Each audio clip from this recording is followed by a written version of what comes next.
Yeah, this marks the 50th year of HUD, the Department of Housing and Urban Development, but we call ourselves the Department of Opportunity because we know that in order to help spur prosperity, it takes housing, it takes collaboration to improve education, improve access to transit, better jobs, and it's that kind of collaboration that we're really rewarding with a Choice Neighborhood Implementation Grant here in Kansas City, and with our partnership through Connect Home, which is connecting residents of public housing in Kansas City to the internet. Both of these efforts are important because it's about holistically lifting up the quality of life and the economic prospects for some of our most vulnerable communities. And I'm excited to be here in Kansas City, to look at the progress that's going on, the leadership, the different partners that are involved, both in Choice Neighborhoods and in Connect Home.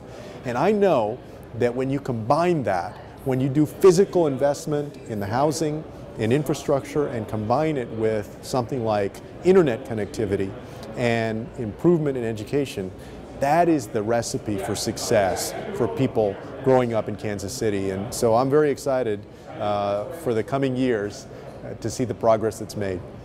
As a person who grew up in public housing with my three sisters, my mother and father, I can tell you that there are problems of congestion, and they're very real problems.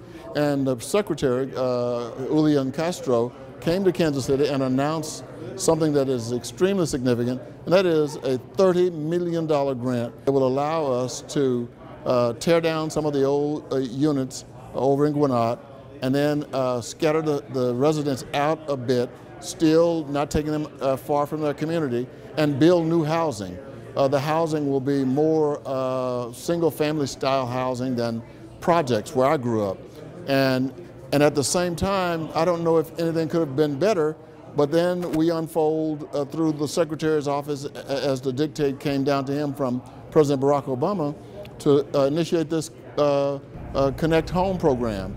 And the way the world is operating now, if you're poor and you're not online, your prospects of getting a job will decline. So this is the time that we're going to be able to help the people who need the jobs the most to be able to access computers.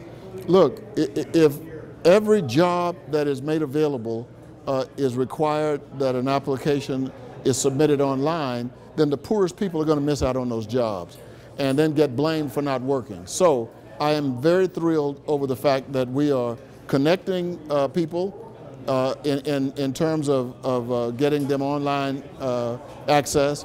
And then on the other hand, we're creating a more wholesome and healthy community by creating affordable, decent housing that people deserve to have. Well, once again, Kansas City has come out on top in a competitive environment with a $30 million choice grant from HUD to totally transform Chouteau Court. Not just transform it in terms of bricks and mortar, but transform it from a holistic approach. When we made this application, we decided that we were going to make it in a different way. We were going to consider healthcare, transportation, education, access to connectivity. And so along with that, we also have Connect Home, another opportunity to work with the federal government, national partners, and local partners to bring connectivity to our housing areas where people don't normally have it. These are important stepping stones to bringing people up to a level of inclusion and engagement that they currently do not enjoy. This is how people have better lives, is through working together, having this grant to transform the physical environment and the psychological environment, but also the Connect Home connection that we have through the federal government as well, to make sure that kids have access to the internet, to do homework, to go to school, to do all those things that other kids in the suburbs do. That's why it's a great day for Kansas City, Missouri.